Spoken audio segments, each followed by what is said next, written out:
I used your training, Master, and I have built all this in hopes of returning to your side. How unfortunate that you are attempting to deceive me. Master? You have become a rival! Welcome back to the PPG, otherwise known as the Gulag. Today we're going to be doing another theory. I'm excited about this one. I just finished this one. I wrote this all day long. Let me tell you, I wrote this all day long. I am so stoked for this one. So if you're new to the channel, please subscribe and like. I try and make these theories as good as I can, and eventually down the line I want to do some even more cool things with these, like even animating them or something. Anyways, Patreon link down below if you want to support my channels or this channel or whatever, and you know that subscribe button is right around the corner. Anyways, what we need to know before getting into this theory, we're going to be taking place right before the Phantom Menace, when Maul is recruited by Palpatine. So here's a couple things you need to know before we get into this video. Plagueis wanted to get rid of the rule of two. Obviously, Plagueis knew about Maul, but Maul was only meant to be an assassin, nothing more. Palpatine trained Maul as an apprentice though, and Maul was never made aware of Plagueis' existence. Palpatine mentions to Plagueis how a Night Sister gave him a child, one of two, and the Night Sister was afraid the child would fall into the clutches of Mother Talzin. Later down the line, in the Clone Wars, Maul's twin, Savage Oprez, would be recruited by Asajj Ventress, Dooku's former assassin, to help and kill Count Dooku. Now, here's where our story begins. Darth Sidious implores with his master to add Sith assassins to their ranks.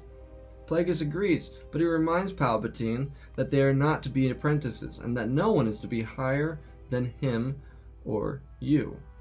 Palpatine would agree, and sets off to the cursed world of Dathomir. When Sidious arrives, he's greeted by a Night Sister. "Can you help me?" Sidious snarls, "I've come for children of the Force, not some impractical quest." The Night Sister responds, "Come quickly." The two walk under the brush of the poisonous landscape and find themselves at a bush where two Zabrak children await. "Both children are Force sensitive," Palpatine states. She responds, "Yes, quickly take them, before Mother takes them away from me. The names are Savage and Maul. Please take care of them." The children responds, "I don't want Talzin to be aware of this encounter. See to it that she doesn't find out." Palpatine returns to his vessel and leaves with Maul and Savage.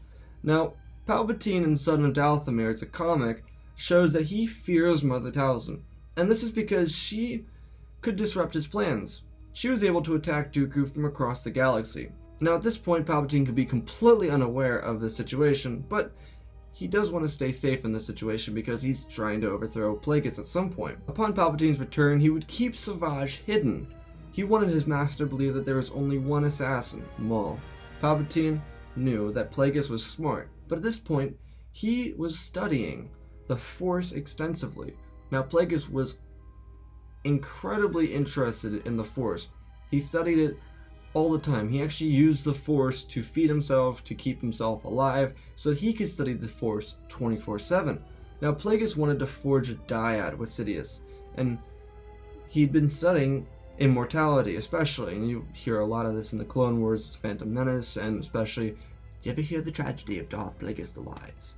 Now, at the same time this is happening, Palpatine was training Maul and Savage to become as powerful as they could become. Neither would be a match for their master, but Savage would grow into a brute force. He would wield a dual-bladed lightsaber as he does in canon, and so would Maul. Savage would be more powerful than his canon adaptation. They'd be about the same power as Maul was in the Phantom Menace. Now, as Palpatine enters the Senate, he would send his quote-unquote assassin, in other words both assassins, to Naboo to capture the young Queen Amidala, so that the Trade Federation's invasion of Naboo would be seen as a legitimate threat to the Republic.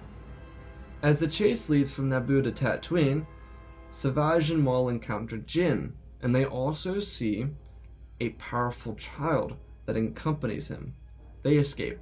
Savage and Maul return to their master, who in a short time will be killing his master, Plagueis.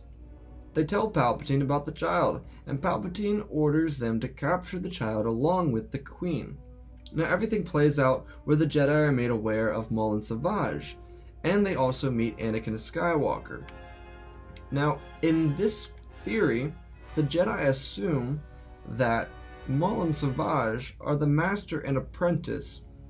They assume that they're the only two Sith, the ones that have been hiding for so long. So the Jedi return to Naboo, Obi-Wan and Qui-Gon. The events play out as normal. Anakin takes a starfighter off to fight off the Lucrehulk, and Qui-Gon Jinn and Obi-Wan Kenobi face down Maul and Savage. The two overpower the Jedi. Savage lands a killing blow to Kenobi, and Maul strikes swiftly as Jinn sees his apprentice fall to the floor. Maul and Savage separate. Savage is to capture the Queen of Naboo and free Nute Gunray, and Maul is to await for the child to return. Savage clears the throne room and releases Nute Gunray as he captures the Queen. They make their way to their ship. Skywalker returns with pilots, and they find the Jedi dead. Maul approaches and quickly dispatches the pilots. Anakin yells, "What did you do to my friends?"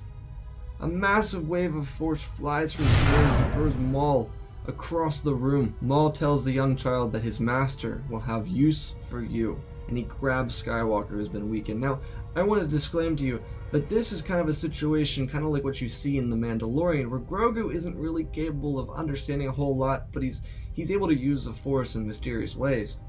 In the same case, Anakin would be able to use the Force to defend himself, I believe, in the situation, just by happen chance, by accident, something that would happen by accident, that he wouldn't be aware of his power of doing it. He would just be drained by it because he doesn't know how to harness it correctly, right? So he'd be very weak from this, and Maul would just be able to grab him and take him away. Maul and Savage depart, and even though the Lucrehulk has been destroyed, the Trade Federation would return with more ships. Obviously, if you've seen the Phantom Menace, you've seen the massive fleet that they had outside Naboo. They would come back and slaughter the Gungans, who've put up a stiff resistance, and they would hold the Naboo people as prisoner. The Trade Federation would become recognized as a true power against the Republic, and the Chancellor, newly appointed Palpatine, Sheev Palpatine, would have just finished killing his master Plagueis. Palpatine, Savage, and Maul would meet in the secret outpost out in the industrial sector on Coruscant. Padme would be held with Anakin. She would be forced to recognize the Trade Federation as a power regime. The Sith would also notice that Anakin formed an attachment with Padme. They would notice that the two of them had a special bond, and they would kill her to fuel Anakin's rage. Palpatine was aware of Anakin's power and wanted to train him to become the most powerful Sith ever. Palpatine didn't care for the rule of two in this theory, so I want that to be very abundantly clear. If you haven't figured that out already, Palpatine's kind of over the rule of two. He's like, I got a bunch of apprentices that are really cool, but I also got this kid right here that's gonna, be more powerful than anything, even me. And he's kind of aware of that. He's gonna be aware that Anakin's probably going to succeed him at some point, and the other Sith are gonna have to look up to them because they're not gonna be able to take him down. Anyways, sooner or later, Anakin would grow in his power, and the former Jedi, Dooku, would join the Sith as Lord Tyrannus. The Jedi would remain ignorant. They would search the galaxy for the Sith and the Chosen One who they had lost, but they would never be found. They feared that the Chosen One had been taken by the Sith, and that he would be trained by the Sith, but they would never find him. The Jedi would also be ignorant of a clone army that had been produced on Kamino, that had been prepared by Jedi Master Sifo Dyas and Lord Tyrannus. The Separatists would grow in strength. They obviously still hold Naboo, and Naboo is part of the Separatist movement now. Dooku would become political as he does in canon, and Maul and Savage would continue to train daily. They would also train with Skywalker, but sooner or later, young Skywalker would be more powerful than both of them combined. By the time of Attack of the Clones, Padme is dead, Palpatine is Chancellor, Dooku is a political figure, Maul and Savage are weaker than Anakin Skywalker, and the Jedi haven't found the Sith or Kamino. The Senate would be in panic. The CIS is growing, an army, a droid army bigger than anything the galaxy has ever seen. The Republic had nothing. Palpatine would recommend a clone army and suggest that he had discovered cloners through chance. Now obviously this isn't true. Palpatine just wants the clones to be a part of his grand scheme for the Jedi Purge. So he's going to be playing the Senate and saying, oh, I found these cloners by chance. I just happened to hear about them, and were going to reach out to them for a clone army. A Jedi would be dispatched and discover a massive army that would return to the core to defend it. The droid army on Geonosis, by the way, would be unheard of. Jango would have never been killed, and the Clone Wars would begin. And here's some more information regarding the Clone Wars. Maul, Savage, Anakin, Grievous, Dooku, and Ventress would be regarded as generals in the Separatist army. And Palpatine would become more powerful. There would be more emergency power given to him. The Jedi are in peril. The council members are sent to face down Sith with their clone armies. Windu leads an assault on Ryloth, where he encounters Skywalker for the first time. Windu is unaware that the Chosen One has become Vader, and they begin a duel. The two lock blades in a fierce duel. Anakin is outmatched, but he retreats as destroyers approach. Droidekas cover him, as the Master of the Order has to focus on destroyer droids. The Jedi would lose a lot more battles in this situation. In canon, they won a lot, but in this situation, they would lose a lot. And a lot of people would be unaware of the Sith presence. The Sith would be hidden. Anakin, Savage, Maul, they would all be hidden. Grievous, on the other hand, would not be. Grievous would be a widely known figure of tyranny in the Republic. He would be feared by many, and he would create a lot of fear out in the outer worlds, in the Outer Rim, out across the galaxy as he conquered systems. Now, Ahsoka, Master Windu, and Master Plo, who was in this situation, Ahsoka's master, would become heroes of the Republic. They would be regarded as the Republic's heroes. They would become the poster boy, much like Anakin. As the Republic loses ground faster and faster, the Jedi lose support from the Republic. Palpatine gets more emergency power, and Maul and Savage encounter Ahsoka and Plo during the second Battle of Felucia. Maul feared Plo, and this is very true in canon. He was very afraid of Plo, so he stayed steady. In this fight against Plo, he decided to stay steady instead of being out maneuvering and, doing what he does. On the other hand, Savage would be overpowering compared to Ahsoka. And in this theory, Maul and Savage would do this a lot.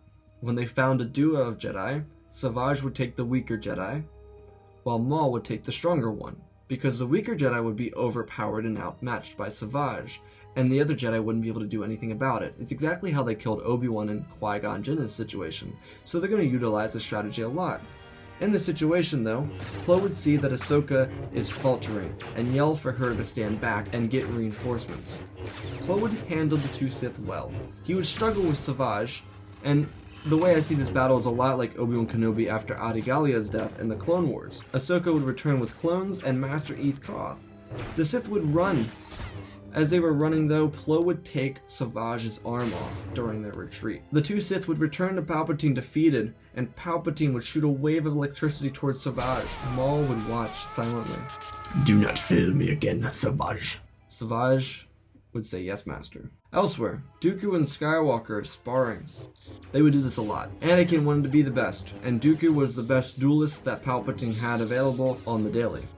Anakin was fierce and ferocious. He was harnessing all that dark side power that you see from him in the canon. You see him harnessing everything that he tried to push away. He's incredibly powerful, and he disarms the Count, and he holds his blade to Count Dooku's neck. Dooku praises Skywalker. Anakin sheathes his weapon, and he grins. Palpatine shows up on a hologram. He requests them to go to Felucia to destroy Jedi that are currently there. A droid invasion force arrives, and they cut through the Republic defense fleet. Dooku and Anakin arrive behind legions of droids, and the Wolf Pack is pushed back, and the three Jedi cover their men as they retreat. The Republic is in full retreat in this situation. The droid tanks are stopped, unable to pass through the bush. The two Sith step forward in front of their army.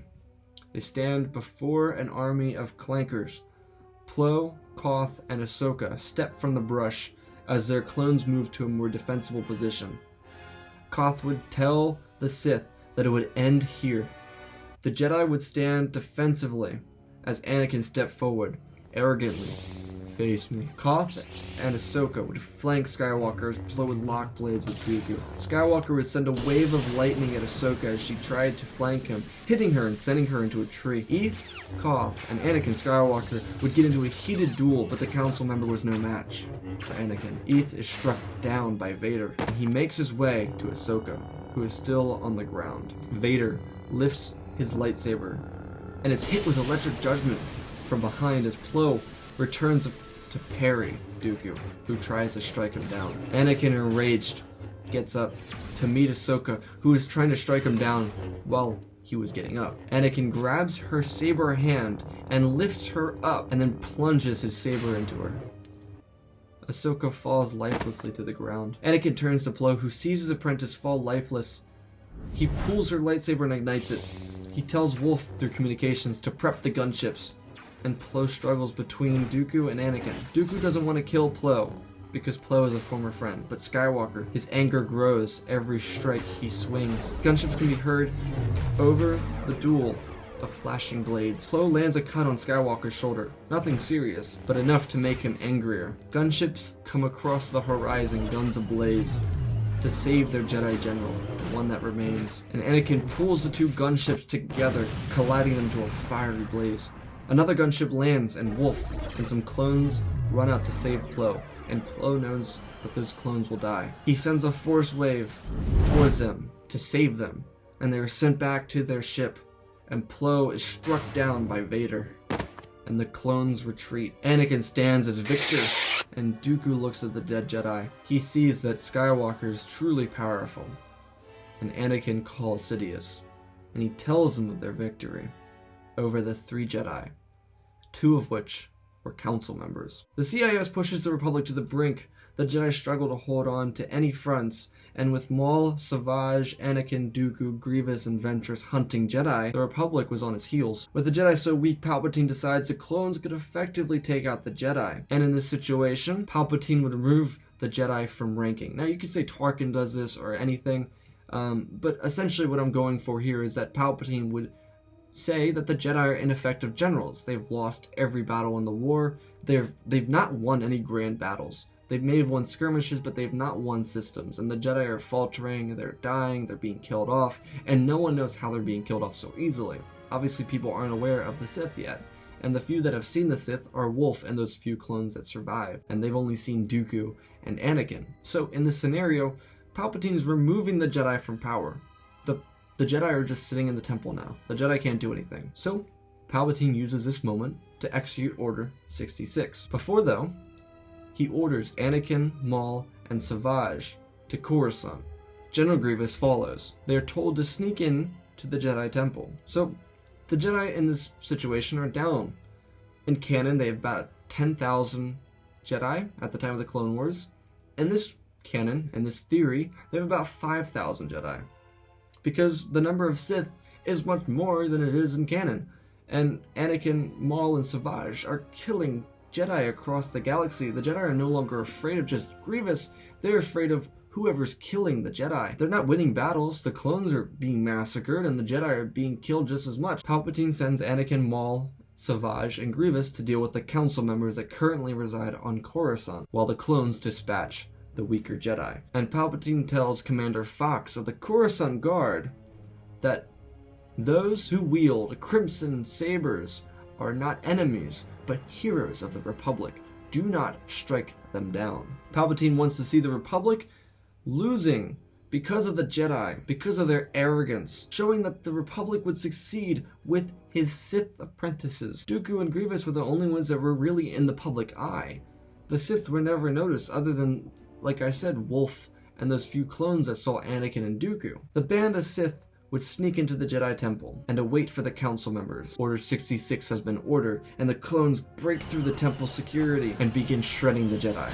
The council was put on high alert as the Jedi Temple goes into a fiery blaze of fire and death and destruction as clones kill Jedi and Jedi kill clones. The remaining council members, those who remain, come to the aid of their brothers and sisters. Caught off guard though, Fisto, Shaak Ti, and Sassy Tin are struck down by Maul, Savage, and Anakin. They are jumped from the corridors. They didn't expect it. They didn't see it. General Grievous, on the other hand, sneaks off and goes on a rampage of his own. He's killing clones and Jedi. He's having a fun time. He's doing his thing. You know how Grievous is. Anakin engages with Windu again. while Maul and Savage get into a duel with the Grand Master, Yoda. Anakin snarls over his power. My power has doubled since the last we met, while Mace stands his ground without saying a word. Yoda quickly puts Savage off balance, but his brother covers him. Yoda jumps from wall to wall, and Anakin can hear it, and it's furious and sends a wave of the Force. Mace cries out, "Master, no!" Anakin turns around and swings ferociously into Master Windu's blade. Yoda is grabbed by the Force by Maul, and Savage tries to stab Yoda when Ki-Adi-Mundi stabs Savage in the back.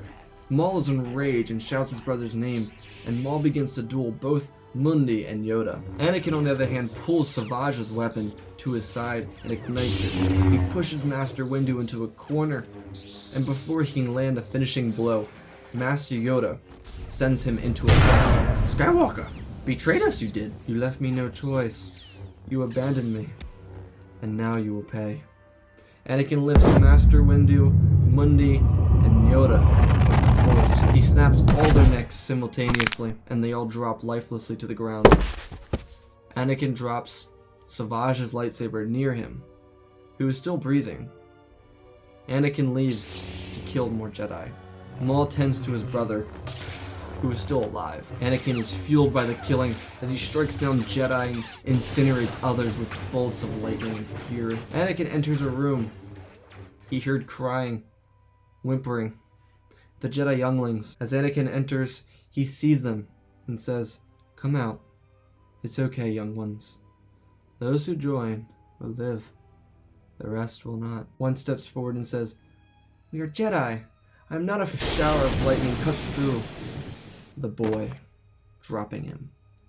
"Stand with him." Most of the younglings run to him, all but one. "So you choose death." The youngling struggles, but one of the boys tells Skywalker, "Grogu can't walk." Maul storms in with Savage after giving him some Bacta. Savage is being healed slowly, but the Bacta will take time to kick in. "Stay here. We have a Sith army being formed.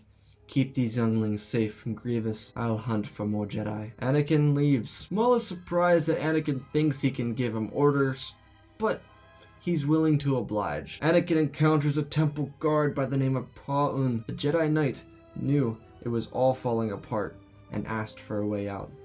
Anakin muttered, "Kill the Jedi." The night ended. Dead Jedi are strewn across the temple. Clone Commander Fox, who was told not to kill the crimson-wielding Jedi, didn't touch him, but they are now heroes of the Republic. Grievous evacuates the scene first. He kills a bunch of Jedi, but he evacuates first, knowing that the clones will target him next. Savage, who is still weakened, and Maul leave, as Anakin, Pa-Un, and the younglings follow. Chancellor approaches the Senate. "With the death of the Jedi, we can advance our war effort towards victory." The CIS would shut down its droid factories.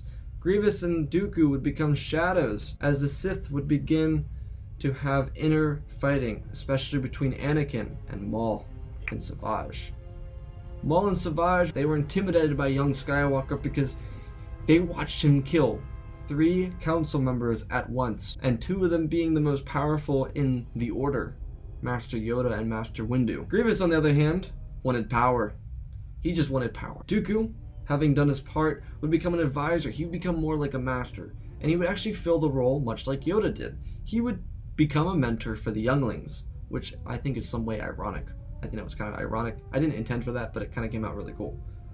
Pa-Un would become the Grand Inquisitor, as you see in Star Wars Rebels, and seek guidance from Dooku when he needed help training his Inquisitors. Palpatine would turn the Republic into the Empire.